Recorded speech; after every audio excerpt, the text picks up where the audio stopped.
Hello and welcome back, everyone. Flavour Friday. Today we're going to be taking a look at the flavor for Muscovy and Russia in the upcoming game with the codename Project Caesar. Now, this is actually going to be quite a long one with a lot of pictures, and so we're very excited to get into it. We have already played a bit of this game, so we are also going to give a bit of commentary on what we think in terms of the balance, or what is maybe good in terms of modifiers and this sort of thing. So without further ado, let's get into some ado, and by ado, I mean the stuff that is the preamble for Pavia, who is of course going to be guiding us through the flavor. He's generally the flavor guy, and so let's get into it. Hello and welcome to one more week to Tinto Flavor, the Happy Tuesdays and Fridays. And I know what you're thinking, happy should be capitalized because it's of course two holidays, Tuesdays and Fridays, but the two capitalizations cancel out, it's of course lowercase. We'll talk more about this later. There's a very important point we're going to be making later, but we will be making it later, in which we take a look at the content of Europa Universalis 5. Now, I know what you guys are thinking, and I know what you guys already know. It's obvious that Europa Universalis 5, this is an absurd name for a game. This is obviously an anagram of the true name of the game, which is, of course, Universal Pious Rave. Shout out to Dodek. So we will be continuing, our look at Universal Pious Rave, and just, they're calling it Europa Universalis 5. It's Universal Pious Rave. Today, we will be taking a look at the content for Muscovy and its successor state, Russia, after the Grand Prince Ivan III the Great proclaimed himself sovereign of all Russia. And he, of course, is greater than the terrible, who is more terrible than the great. This is a special Tinto flavor because the first one in which we show the content for one of the 7 Tier 1 countries, those which we consider the most important in 1337 to 1836 period, and thus have the most content for the game. Of course, one of these is going to be Carthage. Yeah, obviously. Let's start by taking a look at it as usual. We get the little flavor snippet. The Grand Principality of Muscovy stands at the crossroads of political maneuvering and economic troubles under the Tartar yoke. We did play a little bit under the Tartar yoke as Kiev, but we didn't get super deep. We did get control of the yoke, or we got to be the taskmaster of the yoke. Muscovy starts at it, and an ongoing power struggle among the Eastern Slavic principalities, each vying for supremacy within the fragmented Rus territories. The Tartar invasion continues to cast a long shadow over the region, and Muscovy, much like many other Rus principalities, or Rus, remains a tributary to the formidable Golden Horde. Guiding Muscovy through these complexities is the Grand Prince Ivan Rurikovich, a leader keenly aware of the delicate balance required for survival under the Tartar dominion. He has skillfully managed the Principality's affairs through diplomatic initiatives and strategic alliances, and now seeks to consolidate power and enhance Muscovy's standing within the yoke, with aspirations to unite the Rus under one banner, and of course, shed the yoke.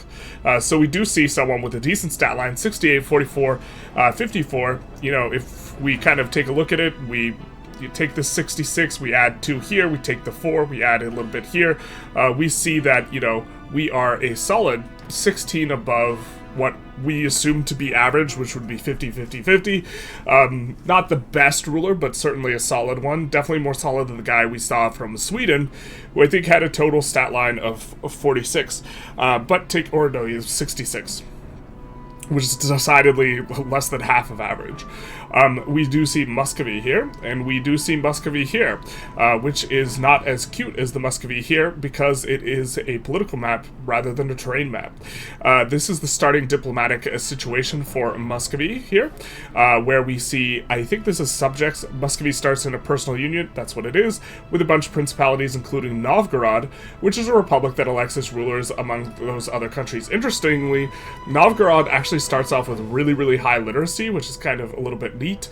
And also, and I saw someone on the forums talking about how that was probably a consequence of them being very egalitarian and allowing women to have jobs and this type of stuff. And so I thought that was a little bit neat. But continuing on, this is the Golden Horde, and that's the yoke. This is no joke, it's a yoke.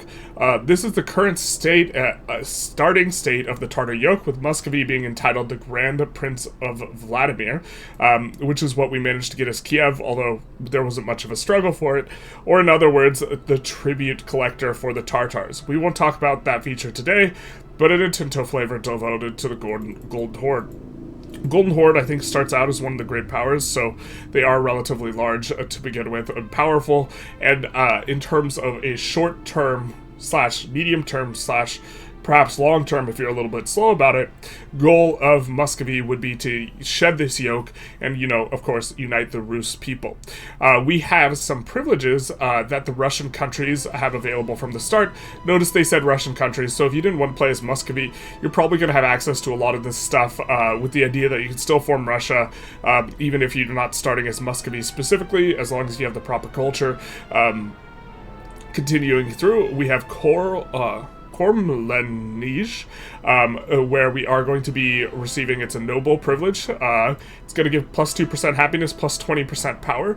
And that on its own is probably... Our experience was that you don't really get much taxes from the nobility, but they tend to have a lot of power. And having crown power didn't seem as useful in the version we played, but we know it's going to be more useful in subsequent versions. So perhaps giving up the power is going to be something we're generally more concerned with the nobility specifically, because they tend to have a lot of power in terms of flat power, so percentage modifiers on them are going to be a little bit more concerning than they are on other estate privileges. But we see maximum tax for noble estate, minus 5%. That's not very good. Monthly progress towards centralization, 0.1. That is good. But our experience was that there are a lot of sources for progress towards centralization, and in terms of how it feels, you really only have to pass the threshold where you're plus 0.01 centralization versus decentralization towards centralization, after which additional monthly progress is not particularly useful. So this might be an estate you hold off on, or it might be an estate or privilege that you put in so that you can avoid putting in another privilege. I don't think it was worth taxing the noble estate on the version we received, so the minus max tax is not really something for consideration. We get to see the Riyadh, which is going to give 5% happiness and 50% power, which gives efficiency of our cabinet, plus 5%. It's not a whole lot, but it is a nice modifier. Probably not worth, but okay. Continuing on, we get the Tiasatsky, I wanted to say Tziki office, I'm probably just because I'm hungry, where we get monthly army tradition plus 0.1. I don't really have a strong intuition for how good army tradition is. I kind of skipped over drill army in the tech tree a couple times, and so I'm probably not... Yeah, I don't think I'm well enough informed to know whether or not this one's worth it. Also, the starting legal code policy, we get Ruskaya Pravda, which is going to give estate satisfaction equilibrium. We're a fan of that. 1% to everyone is fairly strong. It's not... this is also just going to increase satisfaction writ large, which is going to decrease the chance that you have rebels spawning, and also increase your control very, very slightly. Noble estate satisfaction equilibrium plus 5%, monthly progress towards serfdom, 0.1. I think there's a lot of sources of free subjects as well as the centralization. Generally speaking, a lot of them are in privileges that you give to the commoners, and I think currently giving as many privileges to the commoners as possible is really good. So the downside of this, monthly progress to serfdom, seems rather minimal. This was the legal code of the Kievan Rus, heavily influenced by their Norse origins. It was written at the beginning of the 12th century and remade during many centuries, and was the main source of Old Russian law. Next up, you have some of the advances available for Muscovy and Russia through the ages as well, and the fact that they say Muscovy and Russia implies to me that this is tied to the Russian culture, and so any kind of start that has Russian culture is probably going to have access to these, although not necessarily guaranteed. We have Gatherers of Tribute. Notably, it's available in the Age of Traditions. Most of these that are available in the Age of Traditions, I think you just start with. And we have Subjects Income, plus 10%. This is actually quite nice. I don't know if this is a flat modifier or multiplicative modifier. I assume it's multiplicative. I don't know if it's a free money modifier, as in, does it increase the amount of money that is taken from your subjects, or does it just increase the amount that you receive? But I assume it's multiplicative, and I assume it is not a free money modifier. If it is, it's going to be better, but I think that particularly in the Age of Renaissance, and even into the Age of Exploration, playing really, really into the subjects is quite strong. And also, you are kind of already have this subject situation going on anyways in terms of your flavor, I think, and so you're going to end up having subjects. And so I do think this 10% subject income is probably going to be pretty solid. Another thing that's noteworthy is a lot of your costs increase with your... How should I say? A lot of your costs for your nation scale with your tax base. And when you have subjects, you don't increase your tax base. So subject income is kind of more valuable than tax income in a sense, because tax income, alongside tax income, you're going to have an increase in the prices of the various expenses you have for the state, because they scale with tax base, but they don't scale with like subject income. And so the amount that you get from tax can effectively be discounted, and this can effectively be considered as a larger sum of money. Like if you're getting 100 ducats through tax, which is buckets of ducats, you maybe consider like 80 ducats of subject income to be roughly equivalent, because that 100 you're receiving in terms of income is also increasing your costs in some sort of sense. And so this is maybe like a little bit of a thing to unpack, where subject income is actually going to be better than it looks, because the corresponding or the correlating expense increase, or you avoid that by having your income coming from subjects. I think trade also, trade should be viewed in the same way, because it's also, I don't think, increasing your expenses like tax bases. But continuing on, in the Age of Discovery, we have army morale plus 10%. This seems fine enough. In the Age of Reformation, on the Pomsno Wojsko, in the Age of Reformation, we get a fortification maintenance of minus 20%. Reformation's a little bit late. Fortification maintenance minus 20%, though. This actually might be a somewhat decent modifier. How does fortification maintenance work exactly, actually? Does this decrease the amount of goods you buy, or does it just decrease the cost of the goods? That's actually a really good question. See, so forts, in order to maintain them, have a certain amount of goods that they need to buy. If this decreases the amount of goods you buy, that seems all fine and well and good. But if it just decreases the cost of these goods, then that's a free money modifier. That's stimulus into your economy, which encourages you to build forts, not just because they're cheaper and you can afford, like an additional like quantity of forts, like 25% more, I think is how the math works. But when you buy these forts, all your industries that are responsible for providing the maintenance goods for them are effectively stimulated. And so this is a curious one, and especially it's a negative modifier or a discount modifier, and if you stack a lot of these, this tends to be really good. And so going out of your way, if you have this unique advance or unique advance for fort maintenance, and it does work in a stimulating way, then stacking fort maintenance might actually be a strategy that's not intuitive and not also the one that would seem the most exciting initially, but it might actually be strong, which is kind of interesting to think through. We also have these Bajski, Semi-Onavski Imperial Guard, pronunciation's hard, where we get crown power plus 10%. That on its own is probably okay, but Age of Absolutism, pretty late age for a tech, the Age of Absolutism's techs tend to be pretty good. Also military tactics plus 0.1, probably solid. Now let's move on to the narrative content. Muscovy has 109 dynamic historical events available. I wonder if that's including the Russia ones in terms of the math. There's a lot of different moving parts. When like a lot of the content creators had early access, and they showed how much unique flavor nations would have, they were showing how much that was super unique to that nation, and they weren't showing in terms of the number that appears by the nation, which doesn't include cultural and religious content. And so but I think in terms of what they talk about on here, they include the cultural and religious content, but I'm not 100% sure. A little bit of distinctions and nuance there. While there are another 73 unlockable after forming Russia. Okay, perfect. which makes for a total of 182 available DHEs. That's what being a tier 1 country means in regards to content. Many of them will unlock very different types of other country assets, as you'll see now. We see the Grand Prince's campaigns against Veliki Novgorod. Grand Prince Ivan of Muscovy developed through the years of the idea that the sovereign Lord Republic of Novgorod needed to be humiliated to assert the authority of his family in order to hold hold the title of Grand Prince of Novgorod. So we see it's time to humiliate Novgorod. We get an event that may trigger if Novgorod elects another ruler, as happened historically, where we get the Kremlin.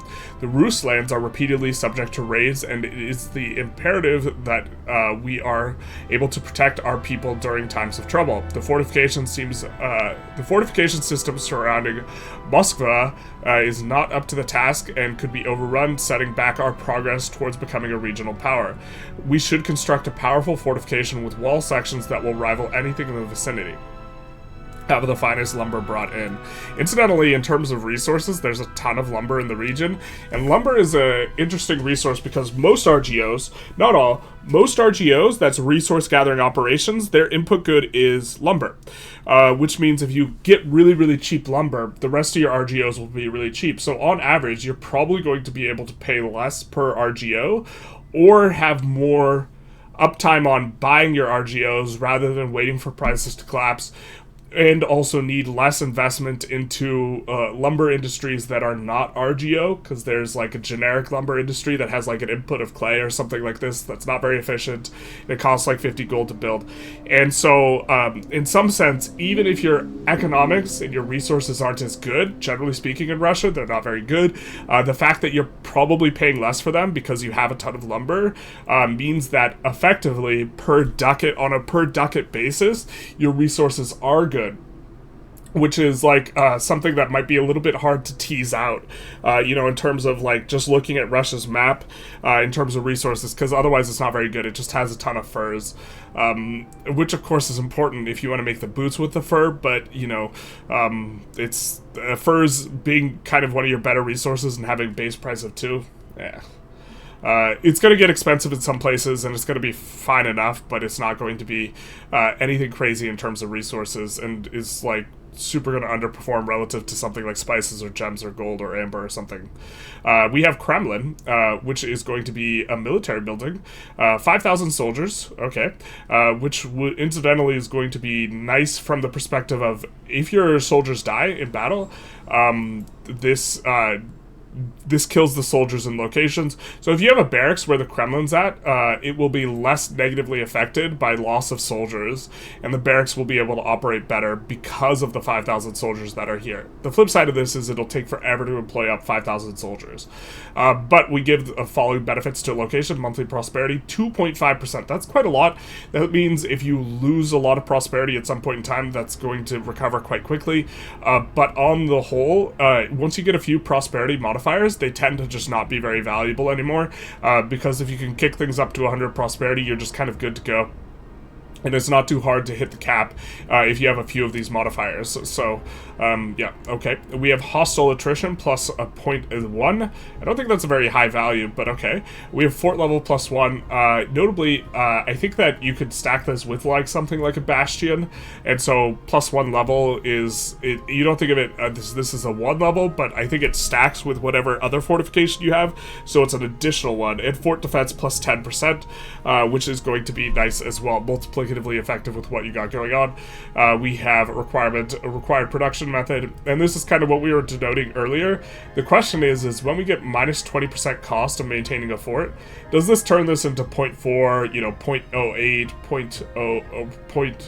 16.4? Like, does that turn the production method down, or does it just mean that the production method adds less of a negative to the tax base? Because that's how negative income buildings like this work, is they just decrease the value of the tax base in the location they're in.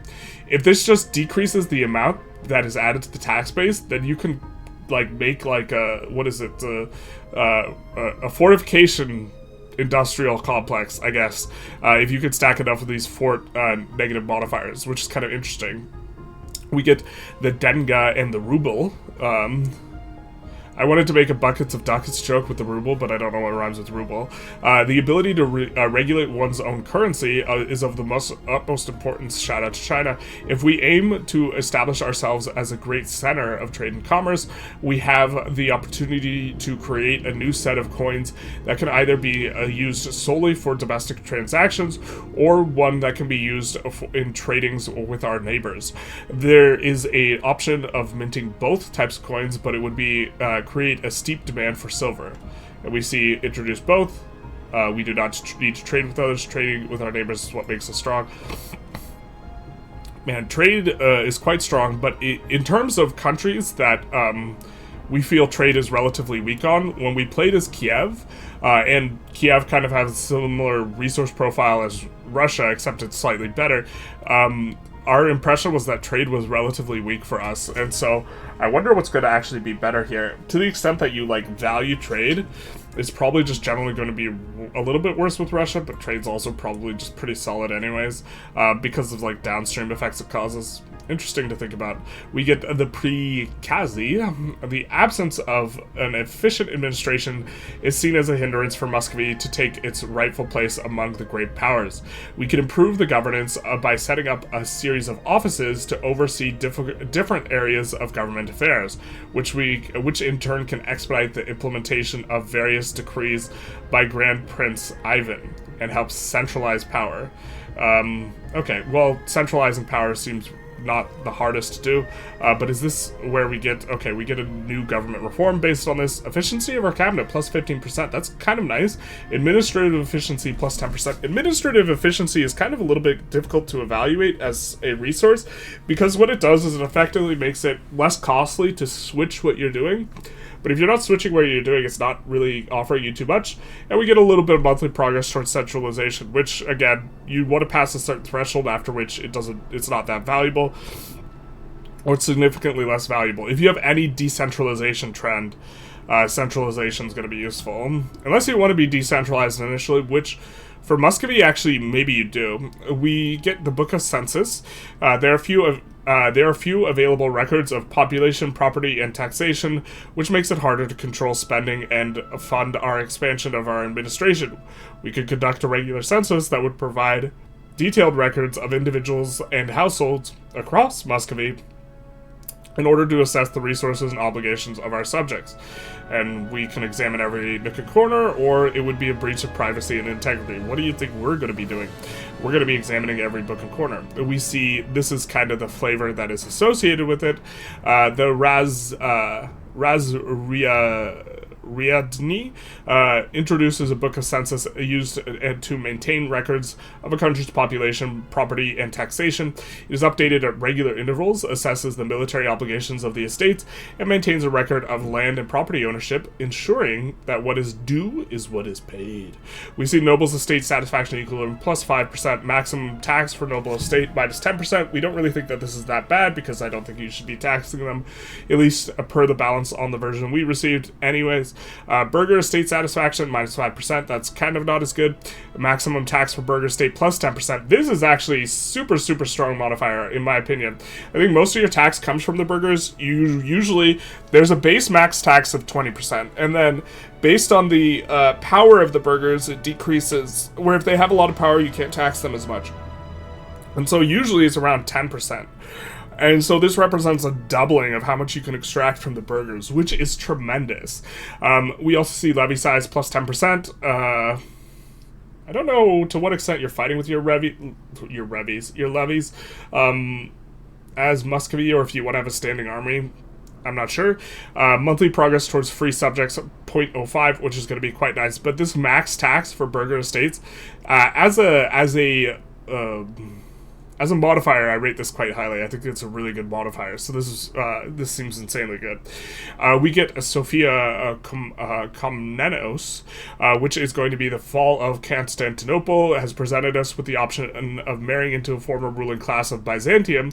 Sophia Komnenos, hand in marriage, would introduce the influx of Byzantine culture to court, strengthen our claim as natural successor of the Roman Empire.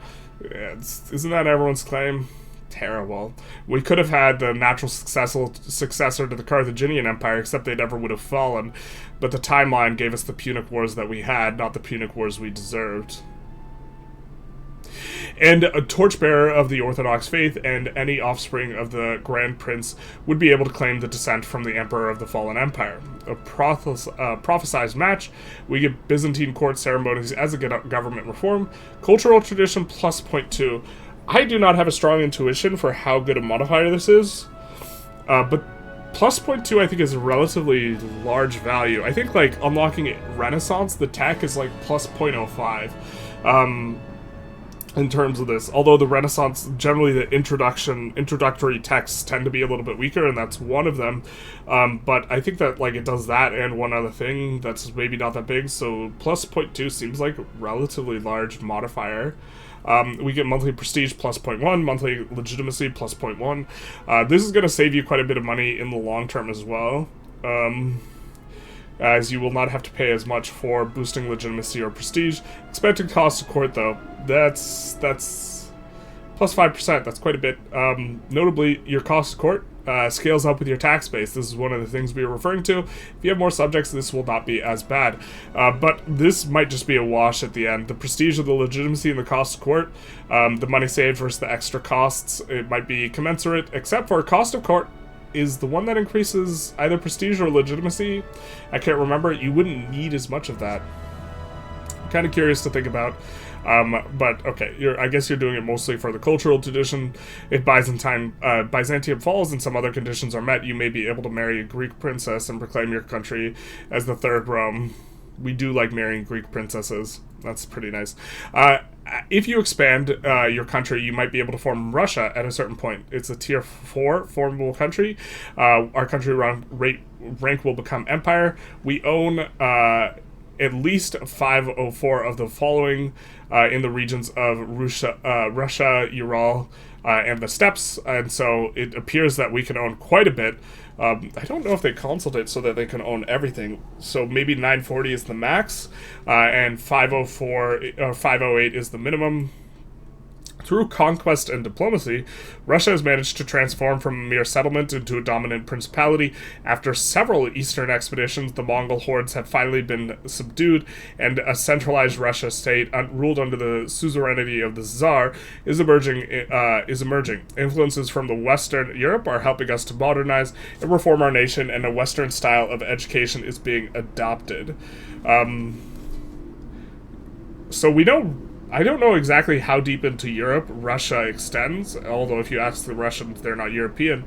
But Ural and the steppes are going to be further into the east, and so that is going to be... perhaps it's the case that you can have a lot of European subjects, conquer Ural and the steppes, and still play in a way that is more subject-oriented, which I think you're kind of encouraged to do at the start with Muscovy, but maybe you're just like looking to annex everyone. We see the Russian Empire here. We see Kiev is, of course, independent, and we see that, although, isn't... pretty sure Crimea...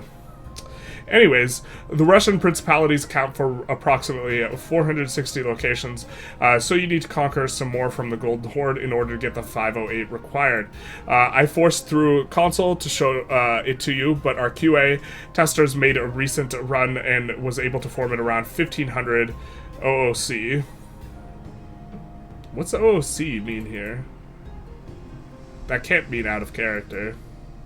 Anyways, we see that you don't need a ton of land, or that rather you can extend far into the Golden Horde in order to grab it. And the hordes, I'm not sure if it's the case with the Golden Horde Timurids. When you fight them, if you occupy a territory, it just flips.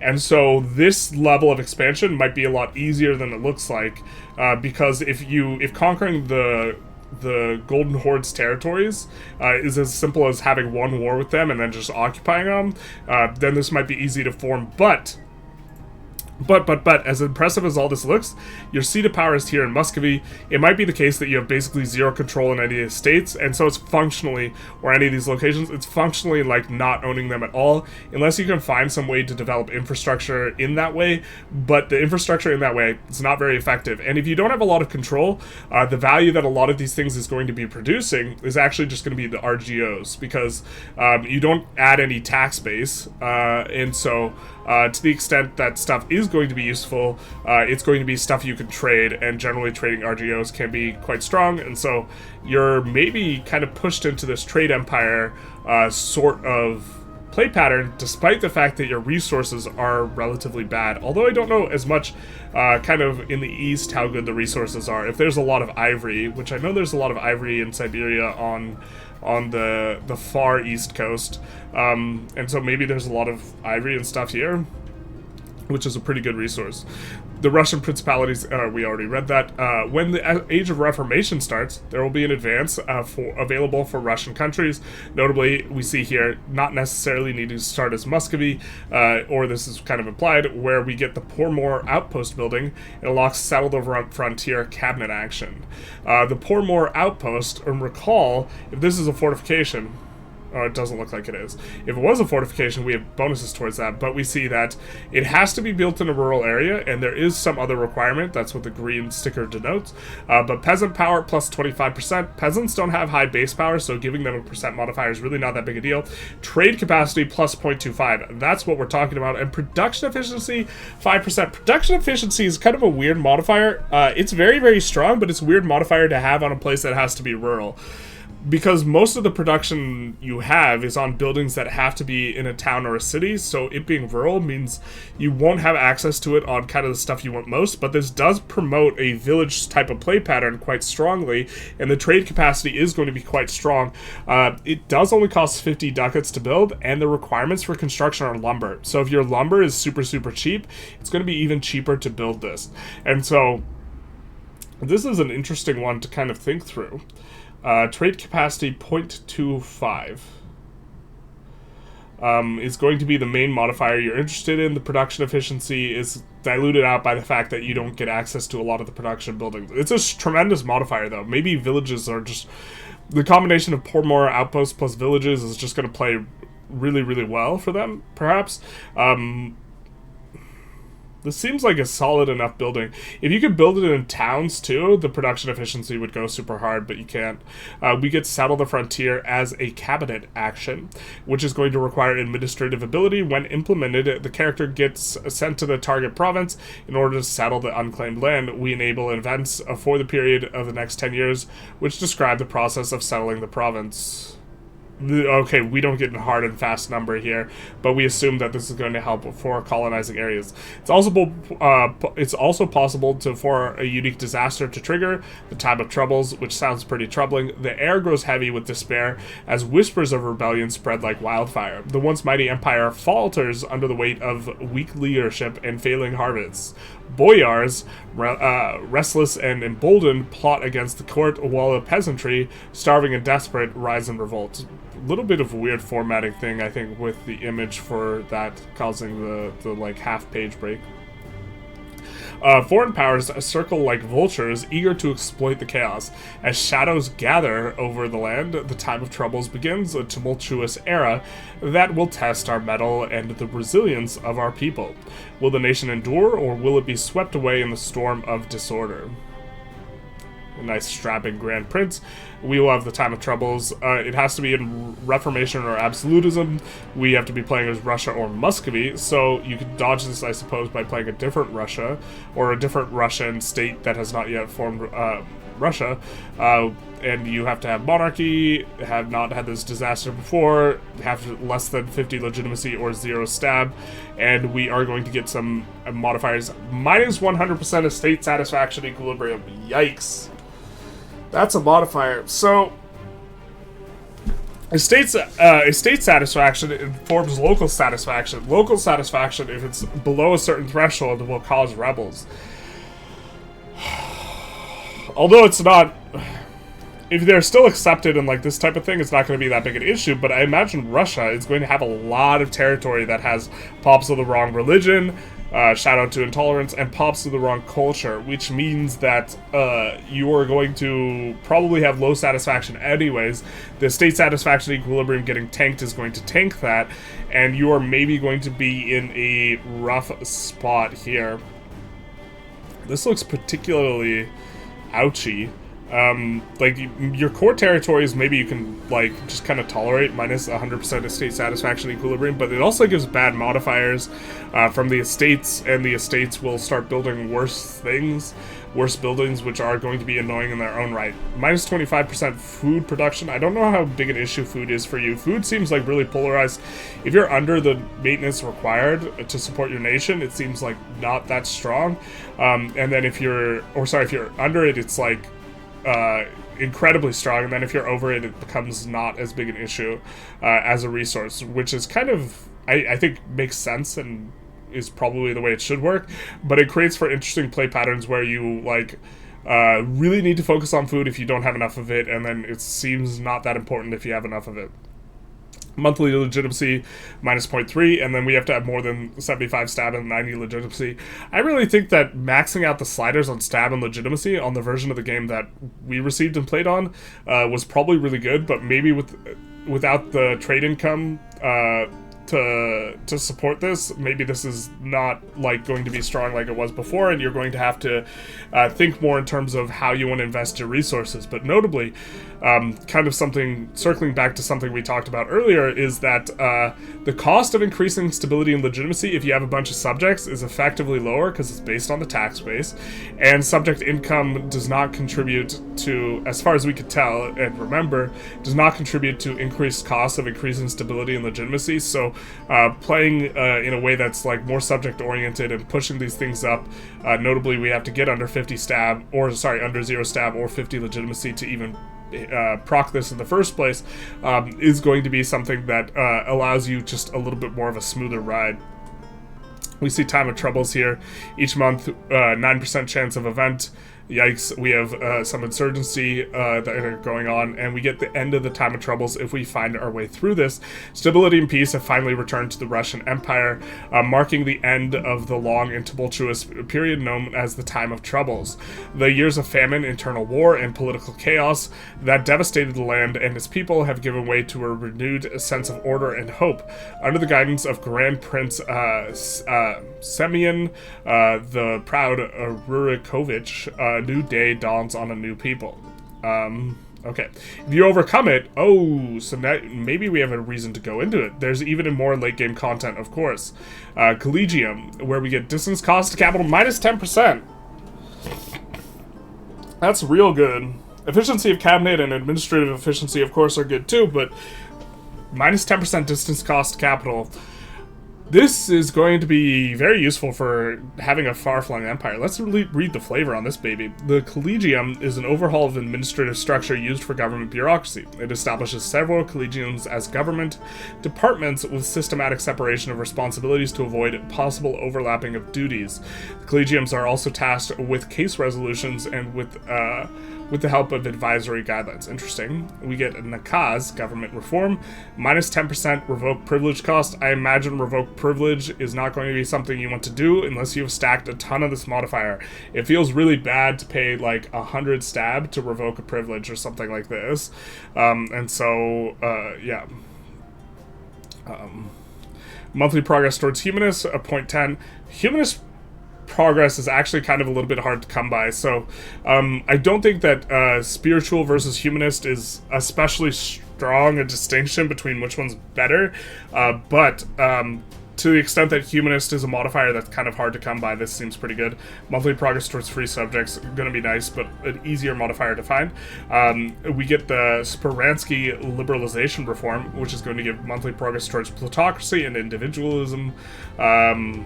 This seems solid enough. It is a government reform, though, that's only giving us progress, so it's probably not going to be worth putting in if it's not going to give us something else. And the cause is also probably only going to be worth it if we're revoking privileges, but the Collegium seems insane.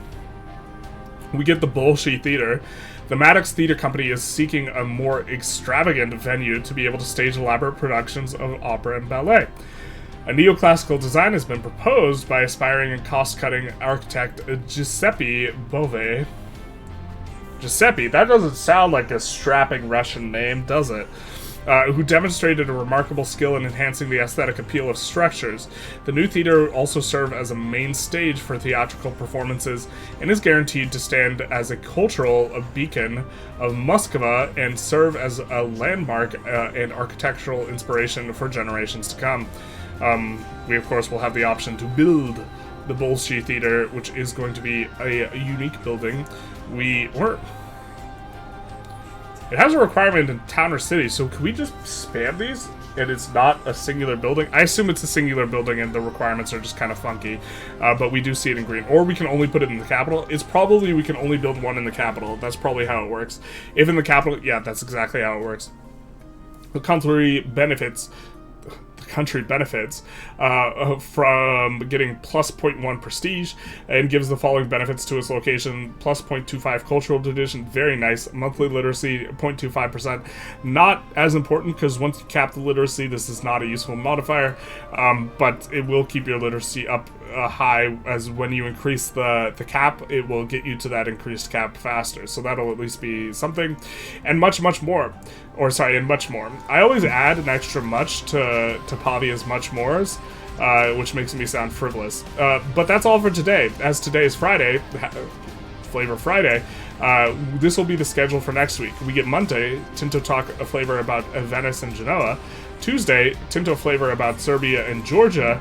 Thursday, Friday, a Tinto flavor about the Roman Empire, aka Byzantium. Which means, you know, Pavia is not one for capitalizing holidays. As you know, Flavour Friday is a holiday, as is Happy Friday, and it should be capitalized. Of course, 2 of them will cancel out and become lowercase, but 3 of them, now you're supposed to capitalize it again. So this is kind of an important distinction to make. Also on Wednesday and Thursday, we will get talks about Orthodox and Miaphysite religions and a look or another behind-the-scenes video. But something also that should be something to take note of is they are accelerating the rate at which they are getting Tinto flavors out, which implies a timeline where they're trying to get all the Tinto flavors out before a particular time, as time does and time is. The final thing to note here is we can wishlist Europa Universalis 5 on Steam now. Now, of course, you might say, hey, look, they have key art for this thing. They've been doing a ton of press for this thing. It's obviously Europa Universalis 5. This makes a ton of sense. No, it's Universal Pious Rave. That is just an anagram. Wake up, sheeple. But I hope you guys enjoyed. If you did, please feel free to like, comment, subscribe, do the YouTube algorithm thing. And if there was something tasty you had between Tuesday and today, unfortunately we're lowering the tasty density as we introduce more Tinto flavors, which is maybe not ideal actually. But if you had something tasty between Tuesday, which was the last Tinto flavor, and today, which is today's Tinto flavor, then feel free to put that in the comments. But other than that, have a Flavour Friday.